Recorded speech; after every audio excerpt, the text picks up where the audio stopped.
Hello friends, welcome to Devbhoomi education. Friends, आज हम यहाँ पे अध्ययन करेंगे पेडागोजी से संबंधित महत्वपूर्ण प्रश्नोत्तरी का। और ये जो क्वेश्चन है फ्रेंड्स, ये आपका जो है प्रीवियस क्वेश्चन पेपर है। ये आपका पेपर फर्स्ट है। ये है केंद्रीय शिक्षक पात्रता सीटेट परीक्षा 2021।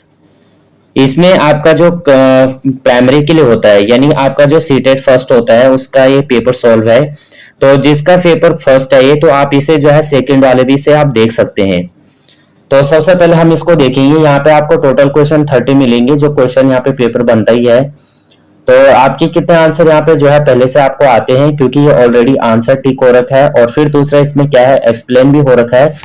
तो यहाँ से आपको कितने आपके जो है यहाँ पे आंसर बनते हैं, आप कमेंट कर सकते हैं। इससे पहले भी मैंने जो है वीडियो अपलोड कर रखे हैं, तो आप उन्हें भी देख सकते हैं। और अगर आपने अभी तक चैनल को लाइक शेयर और सब्सक्राइब नहीं किया, तो आप चैनल को लाइक शेयर और सब्सक्राइब कर देना न्यू अपडेट के लिए। तो सबसे पहले अगर हम देखते हैं क्वेश्चन यहाँ पे, सबसे पहला क्वेश्चन यहाँ पे निम्नलिखित प्रश्न संख्या 1 से 30 के उत्तर आपके लिए जो है उपयुक्त विकल्प यहाँ पे देना है। सबसे पहला क्वेश्चन है, निम्न में से कौन सा नियम यह सुझाव देता है कि शरीर के विभिन्न अंग विकास के विभिन्न चरणों में भिन्न भिन्न दौरों में विकसित होते हैं। तो राइट आंसर हमारा हो जाएगा ऑप्शन नंबर डी हो जाएगा कि विकास की दिशा अधोगामी एवं शीर्षगामी है। विकास की दशा कैसी है, दिशा है अधोगामी एवं शीर्षगामी है। तो शरीर के विभिन्न अंग जो है विकास के विभिन्न चरणों में भिन्न भिन्न दौरों से विकसित होते हैं। यह दर्शाता है कि विकास की जो दिशा है वो अधोगामी एवं शीर्षगामी है। इस विकास का जो क्रम है, विकास का सिद्धांत दिशा सिद्धांत भी कहते हैं। इसके अंतर्गत बालकों के जन्म पूर्व जीवन और होने वाली शारीरिक वृद्धि अधोगति, जिसे जो है मस्तिष्काधोमुखी क्रम कहते हैं। इस क्रम में जो है सबसे पहले मस्तिष्क क्षेत्र, फिर धड़ क्षेत्र और इस अंत में जो है पैर क्षेत्र। शरीर के विभिन्न अंगों का विकास जो है क्रमानुसार होता है। इसी प्रकार जो है समीप्यता की प्रवृत्ति यानी प्रोक्सिमिट डिस्टल टेंडेंसी के अनुसार जो है पहले केंद्र में स्थित अंगों की रचना और नियंत्रण होता है, फिर केंद्र से दूर स्थित अंगों की रचना और नियंत्रण होता है। यही कारण है कि बालक पहले हाथ और पैर अंगुलियों की मांसपेशियों का नियंत्रण करना सीखता है और बाद में अंगुलियों के संचालन में निपुण होता है। धीरे धीरे विभिन्न चरण में जो है बालक जो है यहाँ पे संपूर्ण विकास हो जाता है। अगला क्वेश्चन देखेंगे, क्वेश्चन नंबर 2 है, निम्न में से कौन सा कथन यहाँ पे सही है। बच्चों का जो विकास होता है एक सामाजिक सांस्कृतिक परिप्रेक्ष्य में होता है और उसके बाद है बचपन वह अवधि है जिसे 10 भिन्न भिन्न अवस्थाओं में बांटा जा सकता है। अगला यहाँ पे ऑप्शन देखेंगे, बच्चों की जो सोच है सामाजिक अंतर क्रिया से प्रभावित नहीं होती है और बच्चों का जो विकास है केवल आनुवंशिकता के आधार पर आधारित होता है। हमारा जो राइट आंसर हो जाएगा ऑप्शन नंबर ही हो जाएगा कि जो बालकों का विकास एक सामाजिक सांस्कृतिक परिप्रेक्ष्य में होता है, क्योंकि जो सामाजिक सांस्कृतिक संदर्भ में वे तत्व शामिल होते हैं जो बालक के विकास को प्रभावित करते हैं। और बच्चे उस सामाजिक आर्थिक स्तर के होते हैं, उन्हें उच्च स्तर की भौतिक सुविधाएं प्राप्त होती हैं। उनका विकास भी निम्न सामाजिक आर्थिक स्तर के बच्चों की तुलना में तेजी से होता है।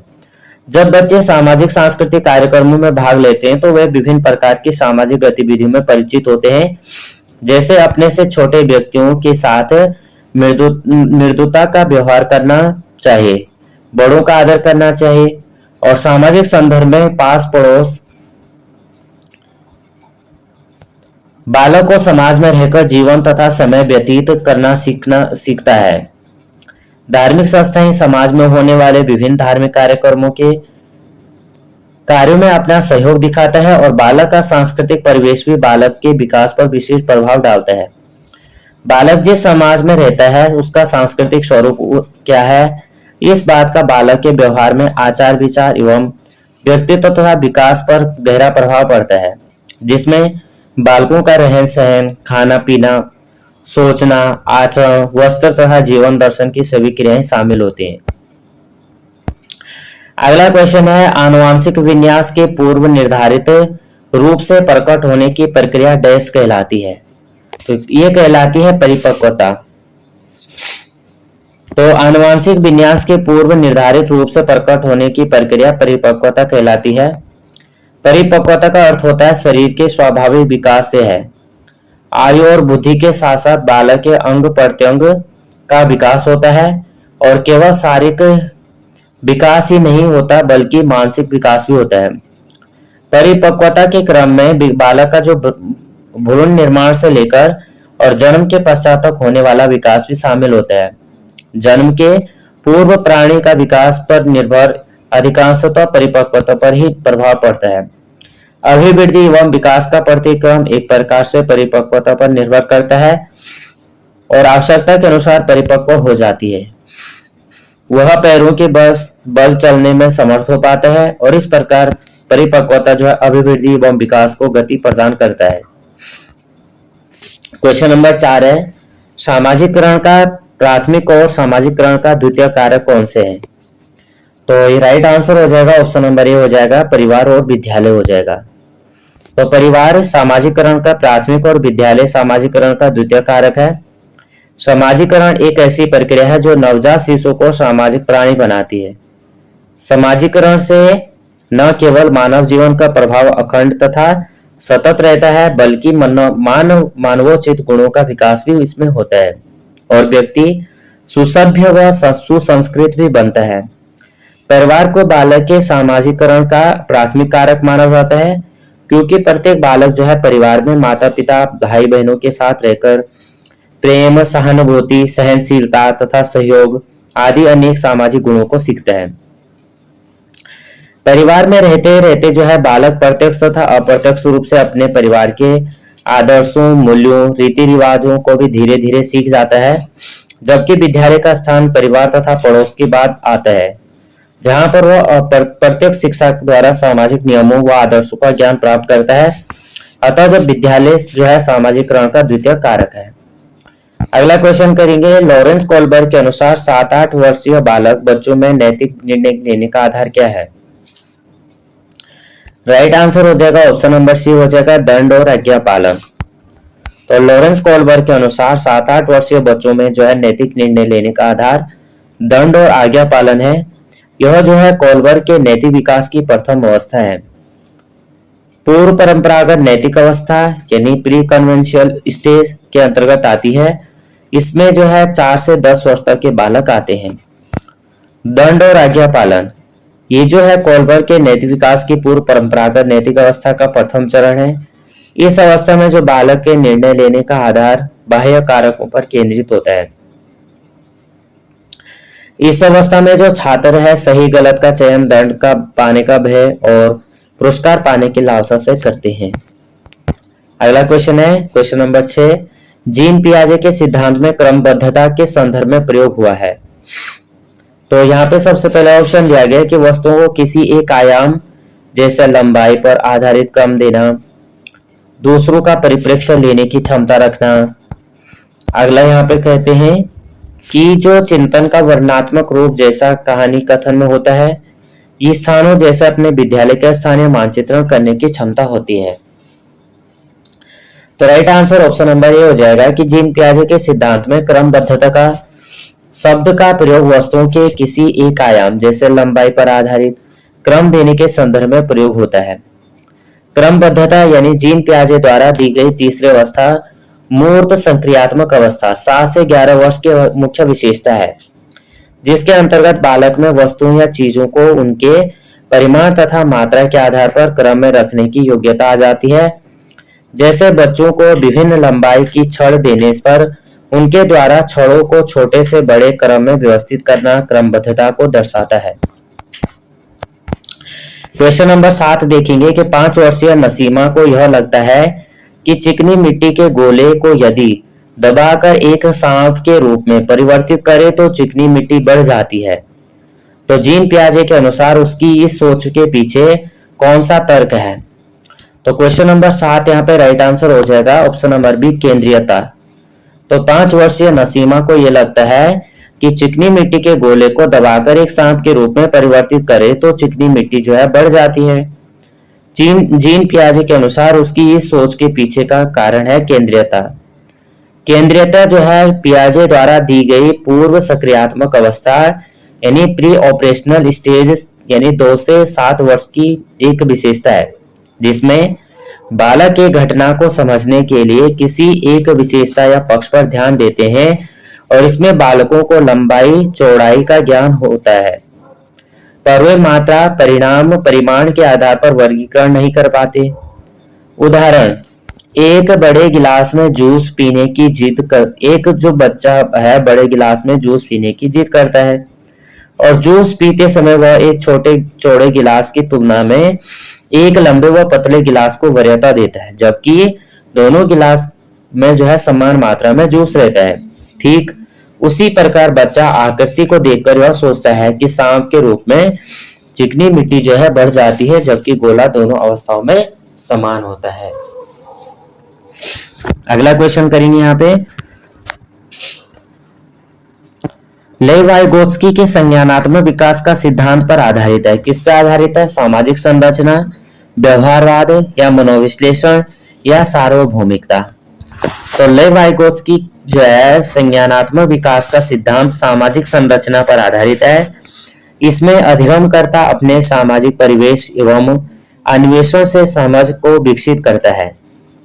बच्चे का जो ध्यान है अवबोध व स्मृति क्षमताएं ज्ञान के विभिन्न उपकरण जैसे संस्कृति, इतिहास, सामाजिक परिवेश, परंपराएं, भाषा, धर्म आदि के अनुसार जो बदलती रहती है। इसमें बच्चा जो है पहले स्वयं के स्तर पर सामाजिक वातावरण में तालमेल बैठाता है और फिर अपने अनुभवों को वैश्विक करता है। वाइगोत्स्की के सिद्धांत को सामाजिक निर्मितवाद कहा जाता है, क्योंकि इसमें संस्कृति को एक सामाजिक परिवेश के लिए सार्थक बताया गया है।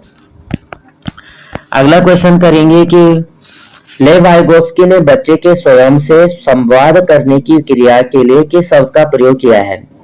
ये किया है ऑप्शन नंबर ए हो जाएगा निजी संवाद। तो लेव-वाइगोत्स्की ने जो है बच्चे के स्वयं से संवाद करने की क्रिया के लिए निजी संवाद प्राइवेट स्पीच शब्द का प्रयोग किया है। वाइगोत्स्की के अनुसार बच्चे भाषा का प्रयोग न केवल सामाजिक संप्रेषण के लिए करते हैं अपितु स्वनिर्देशित तरीके से कार्य करने के लिए अपने व्यवहार हेतु योजना बनाने के लिए निर्देश देने एवं मूल्यांकन करने में भी करते हैं, जिसे निजी संवाद यानी प्राइवेट स्पीच कहते हैं। जबकि पियाजे ने जो है निजी भाषा को स्व केंद्रीयता कहा है। पियाजे के अनुसार बच्चा सब कुछ अपने नजरे से देखता है, ऐसा इसलिए क्योंकि वह दुनिया को अपने जैसा सोचने पर विश्वास करता है। यही जो है स्व केंद्रीयवाद है। अगला करेंगे फ्रेंड्स, एक प्रगतिशील कक्षा की निम्न में से कौन सी विशेषता है? तो यहाँ पे देखेंगे right answer option number C हो जाएगा सहयोगिता पूर्ण अधिगम। एक प्रगतिशील कक्षा की विशेषता सहयोगिता पूर्ण अधिगम है। प्रगतिशील शिक्षा की अवधारणा जॉन डीवी ने दी। प्रगतिशील शिक्षा इस बात पर बल देती है कि शिक्षण करने सीखने से होता है, इसलिए छात्रों को अपने वातावरण के साथ अनुकूलन और अधिगम के लिए अंतःक्रिया करनी चाहिए। प्रगतिशील शिक्षा हर बच्चे की क्षमता में विश्वास करती है और यह सामग्री और अनुभवों से जुड़कर शिक्षार्थियों के कौशल और समझ को बढ़ाने पर जोर देती है। यह एक समूह में काम करके और एक गतिविधि को पूरा करने के लिए व्यवहारिक ज्ञान लागू करके छात्रों की सक्रिय भागीदारी को सुनिश्चित करती है तथा बच्चे को उनके ज्ञान और प्रतिभा को प्रभावी ढंग से उपयोग करने के लिए आत्मनिर्भर बनाने के लिए करके सीखने को बढ़ावा देती है। जबकि ड्रिल और अभ्यास पर जोर देना योग्यता आधारित स्थायी अलगाव तथा पुरस्कार और दंड का प्रयोग गतिशील कक्षा की विशेषता नहीं है। अगला क्वेश्चन करेंगे, क्वेश्चन नंबर है 12।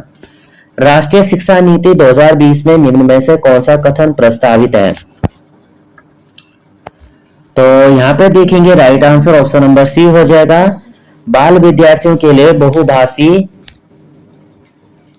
होने के उच्च संज्ञानात्मक लाभ है। तो यहाँ पे देखते हैं राष्ट्रीय शिक्षा नीति 2020 में बाल विद्यार्थियों के लिए जो है बहुभाषी होने के उच्च संज्ञानात्मक लाभ है। जैसा कि शोध से स्पष्ट रूप से पता चलता है कि बच्चे जो है 2 से 8 साल की उम्र के बीच बहुत तेजी से भाषाएं सीखते हैं तथा उनमें अनुकरण करने की क्षमता अधिक होती है। बच्चों को जो है शुरुआती दिनों में लेकिन मातृभाषा पर विशेष जोर देने के साथ भाषाओं से अवगत कराया जाता है।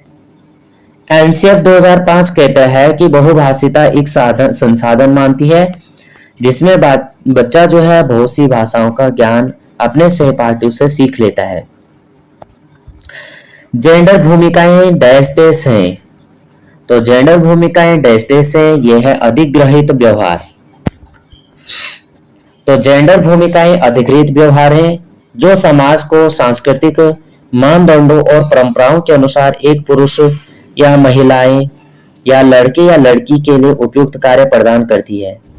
ये भूमिकाएं लड़कियों को घरेलू कार्य जैसे खाना बनाना, माँ के साथ घर में रहकर सिलाई कढ़ाई करने के कार्य प्रेरित करती है तथा लड़कों को वर्चस्व प्रदान करती है। ये भूमिकाएं जो है नारी शिक्षा का भी विरोध करती हैं और समाज द्वारा दिए गए उस व्यवहार के अंतर्गत आते हैं जिसे जो है बालिकाओं का जीवन लैंगिक मतभेद के कारण दुर्गम हो जाता है। अतः जेंडर भूमिकाएं अधिग्रहित व्यवहार है। अगला क्वेश्चन करेंगे, सतत एवं समग्र मूल्यांकन का प्राथमिक उद्देश्य क्या है? तो ये हो जाएगा फ्रेंड्स ऑप्शन नंबर बी, छात्रों की समझ को आंकना और पाठ्यक्रम तथा शिक्षा शास्त्र को इसके अनुसार रूपांतरित करना है। तो सतत एवं समग्र मूल्यांकन का प्राथमिक उद्देश्य है छात्रों की समझ को आंकना और पाठ्यक्रम तथा शिक्षा शास्त्र को इसके अनुसार रूपांतरित करना है, जबकि छात्रों को किसी विशेष विषय में सफल और विफल घोषित करना, छात्रों के प्रदर्शन की एक दूसरे से तुलना करना तथा छात्रों का उनके प्रदर्शन के अनुसार वर्गीकरण करना सतत एवं समग्र मूल्यांकन का प्राथमिक उद्देश्य नहीं है। अतः विकल्प भी यहाँ पे सही राइट आंसर हो जाएगा। अगला क्वेश्चन करेंगे, एक शिक्षक को किन बातों पर विचार करना चाहिए, किन विचारों पर करना चाहिए? ये देखेंगे हम सबसे पहले मेरे अलावा जो है इन परिणामों का उपयोग कौन करेगा। अगला कह रहा है कि विशिष्ट छात्रों के अधिगम वक्र का पता लगाने का सर्वोत्तम तरीका क्या है, या कौन सा तरीका अध्यापिका को स्वयं के शिक्षा शास्त्र पर चिंतन में भेद करता है। अगला देखेंगे चिंतन में मदद करता है। अगला देखते हैं कौन सी विधि जो है छात्रों को उच्चतम अंक पाने में मदद करती है। तो यहाँ पे हम क्वेश्चन नंबर अगर 15 देखते हैं तो क्वेश्चन नंबर 15 का राइट आंसर हो जाएगा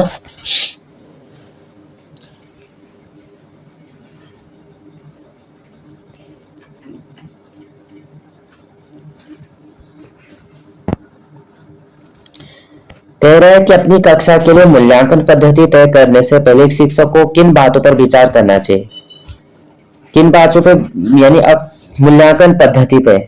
तो मेरे अलावा इन परिणामों का उपयोग कौन करेगा, या विशिष्ट छात्रों के अधिगम वक्र का पता लगाने का सर्वोत्तम तरीका क्या है। एक तो ऑप्शन नंबर 2 राइट आंसर हो जाएगा।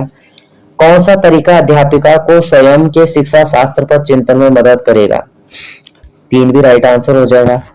यहाँ पे है कौन सी विधि जो है छात्रों को उच्चतम अंक पाने में मदद करेगी। तो यहाँ पे ये भी हो सकता है, लेकिन यहाँ पे जो है यहाँ पे इसमें क्योंकि यहाँ पे काफी चीजें यहाँ पे मतभेद टाइप की हैं, तो इसमें अगर हम देखते हैं सबसे पहले इसमें क्या राइट आंसर दिया है, इसमें कोई भी यहाँ पे आंसर सही से नहीं दिया है। यहाँ पे सबसे पहले ये दिया गया है कि अपनी कक्षा के लिए मूल्यांकन पद्धति तय करने में पहले एक शिक्षक को निम्न बातों पर विचार करना होगा कि उनसे क्या सीखने की उम्मीद की जा रही है। जानना चाहिए कि अपनी पढ़ाई में वे इस समय किस स्तर पर है। समझना चाहिए कि वे किस प्रकार प्रगति कर सकते हैं, अर्थात क्या पढ़ना चाहिए और किस पर कैसे पढ़ाना चाहिए। जानना चाहिए कि कब उन्होंने लक्ष्य और अपेक्षित परिणाम हासिल कर लिए हैं। समावेशी शिक्षा से अभिप्राय क्या है, 16 देखेंगे। तो समावेशी शिक्षा देखने हैं, ये बताना है योग्यताओं से परे होकर सभी बच्चों को गुणवत्ता शिक्षा उपलब्ध कराई जाए। तो समावेशी शिक्षा से अभिप्राय है कि सभी बच्चों को जो है गुणवत्तापूर्ण शिक्षा उपलब्ध कराई जानी चाहिए। समावेशी शिक्षा तब तक होती है जब सभी छात्रों को, चाहे उसकी कोई भी पृष्ठभूमि क्यों न हो, उसके साथ कोई भी भेदभाव नहीं किया जाना चाहिए, अर्थात उन्हें बिना किसी भेदभाव के उच्च गुणवत्ता वाले निर्देश, हस्तक्षेप और समर्थन प्राप्त करने के लिए उपयुक्त सामान्य शिक्षा कक्षाओं में रखा जाता है, जो उन्हें मुख्य पाठ्यक्रम में सफलता प्राप्त करने में सक्षम बनाते हैं। समावेशी शिक्षा एक ऐसी प्रणाली है जिसमें विकलांग और सामान्य बच्चे एक साथ सीखते हैं और खेलते हैं, जिसका उद्देश्य सबका साथ सबका विकास है। क्वेश्चन नंबर आगे करते हैं 17। पढ़ाते समय एक शिक्षक को पाठ्य सामग्री को दर्शाने के लिए विभिन्न तरीके अपनाने चाहिए। कारण कह रहा है कि शिक्षक को अधिगमकर्ताओं की विविध आवश्यकताओं हेतु अपने शिक्षा शास्त्र को उनके अनुकूल बनाना चाहिए। तो इसमें हम राइट आंसर देखेंगे। ऑप्शन नंबर ए हो जाएगा कि जो ए और आर दोनों इसमें सही है और जो आर है वो सही व्याख्या करता है ए की। पढ़ाते समय जो है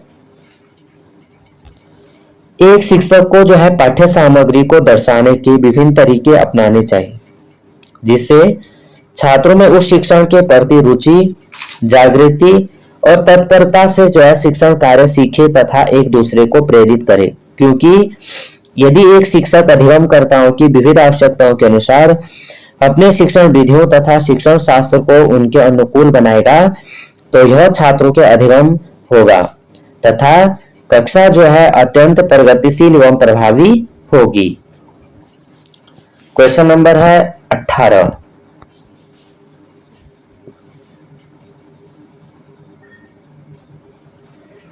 क्वेश्चन नंबर 18 कह रहा है एक बच्ची लिखाई में निरंतर कठिनाई का सामना करती है। उसे अक्षर बनाने और शब्दों के बीच अंतराल करने में चुनौती महसूस होती है।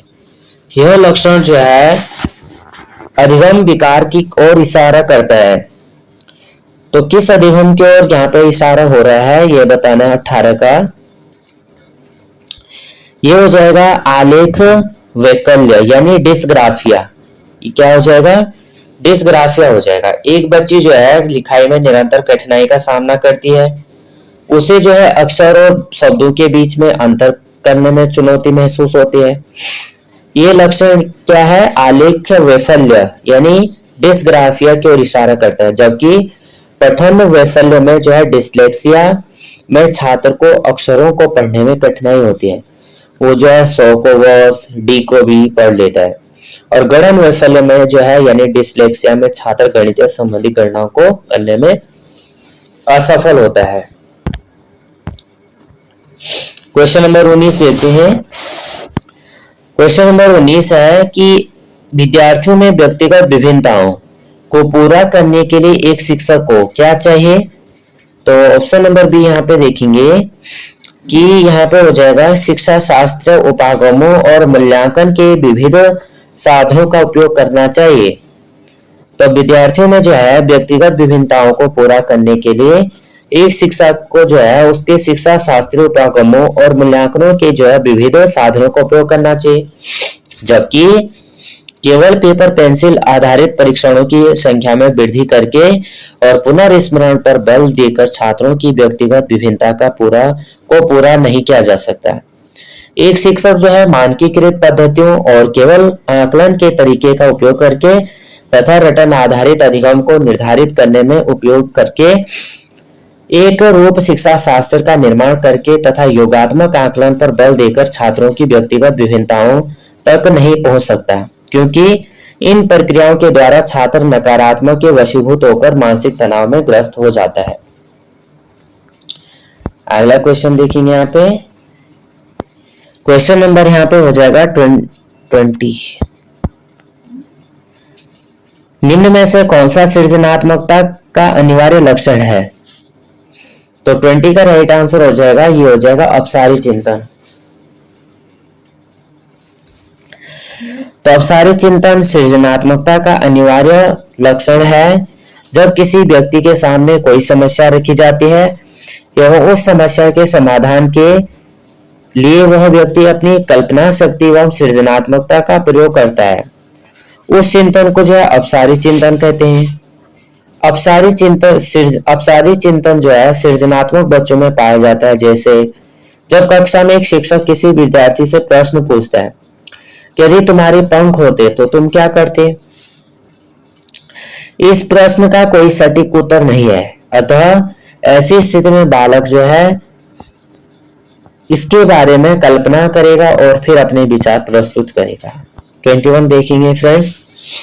छोटे बच्चे ज्ञान की संरचना और अर्थ की किस प्रकार छोटे बच्चे जो है ज्ञान की संरचना और अर्थ को किस प्रकार निकालते हैं। तो यहाँ पे देखते हैं और यहाँ पे देखेंगे कि सक्रिय अन्वेषण द्वारा, खेल द्वारा, पदार्थों पर क्रिया और प्रयोग द्वारा और सहपाठियों और वयस्कों की सहभागिता द्वारा। छोटे बच्चे जो है सक्रिय अन्वेषक होते हैं। वे सक्रिय अन्वेषक द्वारा, खेल द्वारा, ज्ञान की संरचना के द्वारा जो है अर्थ निकालते हैं। ये बच्चे जब सहपाठियों और वयस्कों संग सहभागिता द्वारा पदार्थों पर जो है क्रिया व प्रयोग करते हैं तो उनका जो अधिगम होता है सकारात्मक रूप से प्रभावित होता है तथा वे सार्थक ज्ञान की संरचना का निर्माण करते हैं। 21 देखेंगे फ्रेंड्स। 22 सॉरी। एक अध्यापक अध्यापिका बच्चों को फोन नंबर रटने के लिए फोन नंबर के 10 अंकों को 3-4 अंकों के समूह में बांटकर याद करना सुझाती है। अध्यापिका द्वारा सुझाई गई यह रणनीति क्या कहलाती है। तो ये क्या कहलाती है। ऑप्शन नंबर ए हो जाएगा खंडीकरण। क्या कहलाती है। खंडीकरण। एक अध्यापिका जो है बच्चों को फोन नंबर रटने के लिए फोन नंबर के 10 अंकों का 3-4 अंकों के समूह में बांट कर याद करना सुझाती है। अध्यापिका द्वारा सुझाई यह रणनीति खंडीकरण कहलाती है। खंडीकरण यानी ये तात्पर्य सूचनाओं के अलग अलग टुकड़ों में और उन्हीं को जो है बड़ी इकाई में समूहित करने की प्रक्रिया से है। प्रत्येक डेटा बिंदु को एक समूह में समूहित करके और उस जानकारी की मात्रा में सुधार कर सकते हैं जिससे हमें जो है तथ्यों को याद करने में आसानी रहती है। जैसे यदि 4711321 के फोन नंबर तो 471 1324 में विभाजित किया जाए तो यह आसानी से याद हो जाता है, जबकि कूट लेखन स्वागीकरण तथा अनुकूलन खंडीकरण से भिन्न है। अगला क्वेश्चन है फ्रेंड्स। निम्न में से अधिगम की कौन सी दशा पर विद्यालयों में सबसे अधिक बल देना चाहिए। तो 23 का राइट आंसर है ऑप्शन नंबर ए परिवेश में सहभागिता द्वारा कौशलों और ज्ञान का अर्जन। परिवेश से सहभागिता द्वारा कौशलों और ज्ञान का अर्जन अधिगम की वे दशाएं हैं जिन पर विद्यालयों में सबसे अधिक बल देना चाहिए, क्योंकि शिक्षा का दायित्व छात्रों को जीवन की चुनौतियों का सामना करने के लिए सक्षम बनाना है, जिसके लिए जो है शिक्षा जीवन कौशलों के विकास को जोड़ना और इन कौशलों व ज्ञान का अर्जन छात्र परिवेश में होने वाली गतिविधियों में शामिल होकर प्राप्त करते हैं। छात्र परिवेश की गतिविधियों से अनुभवजन्य हो जाता है, जिसे जब विद्यालय में इन्हीं गतिविधियों को कराया जाता है छात्र आसानी से ज्ञान का अर्जन कर लेता है और अधिगम अत्यंत ही शीघ्र हो जाता है, जबकि विषय वस्तु को रटना अधिगम की निष्क्रिय बनाता है। अगला क्वेश्चन है 24। निम्न में से कौन सा युग्म जो है सामाजिक संरचनात्मक उपागम के अनुसार छात्रों को पढ़ने को सुसाध्य बनाता है या करता है।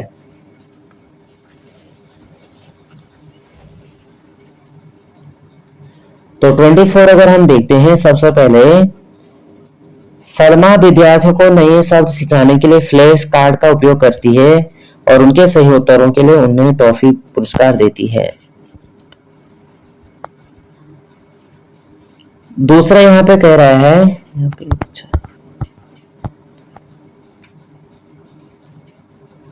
परामति विविध प्रकार के पुस्तकें अपने विद्यार्थियों को जो है पढ़ने के लिए देती है। जो विद्यार्थी एक विशेष पुस्तक पढ़ते हैं उन्हें जो है नियमित रूप से पुस्तक पर परिचर्चा करने के लिए कहती है। अरुंधति नए शब्दों का अर्थ समझने के लिए जो है संदर्भ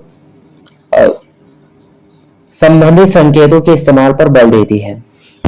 और उसके बाद कह रहे हैं रेखा अपने विद्यार्थियों को उन शब्दों को 5 बार लिखने के लिए देती है जो वर्तनी परीक्षा में गलत करते हैं। तो यहाँ पे जो है option number D right answer हो जाएगा, सॉरी यहाँ पे सी। तो यहाँ पे सामाजिक संरचना उपागम के अनुसार छात्रों को जो है पढ़ने के लिए सुसाध्य करने वाला युग्म इस प्रकार है। परामति विविध प्रकार की पुस्तकें अपने विद्यार्थियों को पढ़ने के लिए देती है। जो विद्यार्थी एक विशेष पुस्तक पढ़ते हैं उन्हें नियमित रूप से जो है पुस्तक पर परिचर्चा करने के लिए कहती है। और अरुंधति नए शब्दों का समझने के लिए संबंधित संकेतों का इस्तेमाल पर बल देती है। और जो सी राइट आंसर हो जाएगा। दूसरा तीसरा यहाँ पे जो राइट आंसर हो जाएगा दूसरा तीसरा और फिर दूसरा और तीसरा। तो यहाँ पे जो थोड़ा यहाँ पे अगला दूसरा और तीसरा राइट आंसर है। यहाँ पे अगला देखेंगे, as a teacher how can you facilitated problem solving ability in your students. एक शिक्षक होने के नाते आप अपने छात्रों में समस्या समाधान क्षमताओं के किस प्रकार सुसाध्य कर सकते हैं। तो ये कर सकते हैं समरूपों के इस्तेमाल को बढ़ावा देकर। एक शिक्षक होने के नाते समरूपों को इस्तेमाल को बढ़ावा देकर समस्या समाधान क्षमताओं को सुसाध्य कर सकते हैं। और जबकि अपने विद्यार्थियों को में जो है डर की भावना पैदा करके निष्क्रिय रटन पद्धतियों का इस्तेमाल को बढ़ावा देना और समस्याओं के अटल तरीके के इस्तेमाल बढ़ावा देना शिक्षक का कर्तव्य नहीं है। निम्नलिखित में से कौन सा सार्थक अधिगम का सुसाध्य करेगा। तो यहाँ पे देखेंगे हम राइट आंसर बी हो जाएगा कि एक समस्या पर विभिन्न तरीकों से विचार करने के लिए प्रोत्साहित करना। तो यहाँ पे जो है एक समस्या पर विभिन्न तरीकों से विचार करने के लिए प्रोत्साहित करना सार्थक अधिगम को सुसाध्य कर लेगा।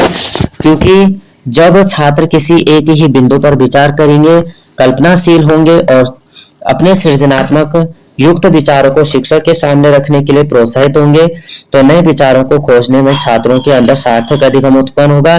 क्योंकि विषय वस्तु का रट्टा मारने से बालकों को निष्क्रिय उत्पन्न हो जाती है। जब छात्र श्यामपट्ट पर लिखे गए उत्तरों की नकल करें तो वह अधिगम सार्थक नहीं बन पाते हैं। क्वेश्चन नंबर यहाँ पे 27 है, अगर विद्यार्थी अपने कार्य की सफलता को आंतरिक कारणों पर आरोपित करते हैं तो उनमें डैश डैश की भावना उत्पन्न होगी। तो ये होगी गर्व की। तो जो विद्यार्थी हैं अपने कार्य की सफलता को आंतरिक कारणों पर आरोपित करते हैं तो उनमें जो है गर्व की भावना उत्पन्न होती है। और गर्व एक आत्म जागरूक भावना है जो व्यक्ति को उत्पन्न होती है। जब उसके द्वारा कोई लक्ष्य प्राप्त कर लिया जाता है तो किसी की उपलब्धि दूसरा द्वारा पहचान और अनुमोदित किया जाता है। ये खुशी अलग है क्योंकि गर्व की भावना को अनुभव करने के लिए दूसरों के अनुमोदन की आवश्यकता नहीं होती है। 28 देखेंगे, शिक्षा के प्राथमिक स्तर पर बहुसंवेदनीय उपागम के इस्तेमाल को प्रोत्साहित करना चाहिए। क्यों करना चाहिए। तो ये हो जाएगा ऑप्शन नंबर ए हो जाएगा, यह अधिगम और अधिक प्रभावशाली बनाता है। तो शिक्षा के प्राथमिक स्तर पर बहुसंवेदनीय उपागम के इस्तेमाल को प्रोत्साहित करना चाहिए क्योंकि यह अधिगम को और अधिक प्रभावशाली बनाता है। बहुसंवेदी शिक्षण दृष्टिकोण इस विचार पर आधारित है कि कुछ छात्र सबसे अच्छा तब सीखते हैं जब उन्हें दी गई सामग्री को विभिन्न तरीकों से प्रस्तुत किया जाता है।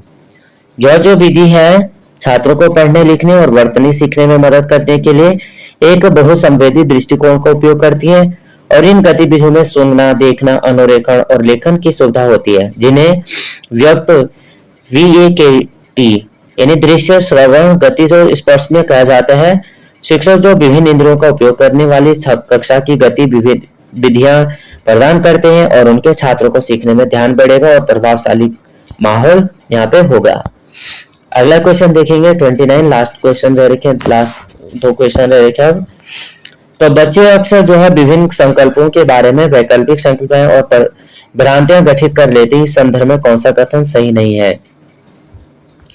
तो यहाँ पे फ्रेंड्स हमें थोड़ा ही देखना है कौन सा सही नहीं है बताया गया है।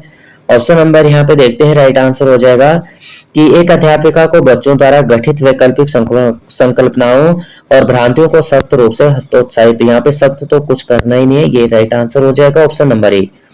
बाकी यहाँ पे बच्चों और वयस्कों में वैकल्पिक संकल्पनाओं और भ्रांतियों को गठन बहुत स्वाभाविक है।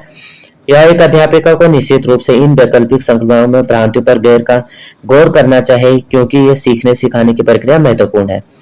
वैकल्पिक संकल्पनाएं और भ्रांतियां सदैव निराधार नहीं होती हैं, बल्कि बच्चों को अपने आसपास के दुनिया के बारे में सहज समझ दर्शाती है। तो बच्चे अक्सर जो है विभिन्न संकल्पों के बारे में वैकल्पिक संकल्पनाएं भ्रांतियां गठित कर लेते हैं, और इस संदर्भ में एक अध्यापिका को बच्चों द्वारा गठित वैकल्पिक भ्रांतियों को सख्त रूप से हतोत्साहित करना चाहिए। ये जो गलत हो जाएगा ऑप्शन नंबर ए। अगला देखेंगे फ्रेंड, निम्न में से अधिगम का कौन सा परिप्रेक्ष्य यह कहता है कि ठोस प्रलोभनों और पुरस्कारों द्वारा विद्यार्थियों को सीखने के लिए अभिप्रेरित किया जा सकता है। तो option number B right answer हो जाएगा, व्यवहारात्मक। अधिगम का व्यवहारात्मक परिप्रेक्ष्य यह कहता है कि ठोस प्रलोभनों और पुरस्कारों द्वारा विद्यार्थियों को सीखने के लिए अभिप्रेरित किया जा सकता है, जबकि मानवतावादी संज्ञानात्मकता तथा सामाजिक सांस्कृतिक सिद्धांत इससे संबंधित नहीं है। तो हमारा जो राइट आंसर हो जाएगा option number B right answer हो जाएगा। तो यहाँ पे फ्रेंड्स हमने जो है 30 क्वेश्चन कंप्लीट किए। आपके कितने आंसर यहाँ पे राइट बनते हैं आप जो है कमेंट करना। थोड़ा भी वीडियो आपको हेल्पफुल लगे हो तो प्लीज वीडियो को लाइक शेयर और सब्सक्राइब कर लेना। इससे पहले भी मैंने जो है सीटेट के वीडियो हो गए या स्टेट उत्तराखंड के वीडियो मैंने अपलोड कर रखे हैं। फिर यहाँ पे मैंने कुछ हैंड रिटन भी जो है नोट्स यहाँ पे अपलोड कर रखे हैं, जैसे डिसलेक्सिया, डिस्ग्राफिया, डिस्कैलकुलिया, इनसे संबंधित भी वीडियो मैंने, बाकी मनोवैज्ञानिक जीन पियाजे हो गया, पावलोक हो गया, इनके मैंने वीडियो अपलोड कर रखे हैं, इन्हें आप देख लेना, हैंड रिटन नोट्स हैं। तो अगर आपने अभी तक चैनल को लाइक शेयर और सब्सक्राइब नहीं किया तो चैनल को लाइक शेयर और सब्सक्राइब कर देना, बेल आइकन को प्रेस करना। जय हिंद, जय भारत।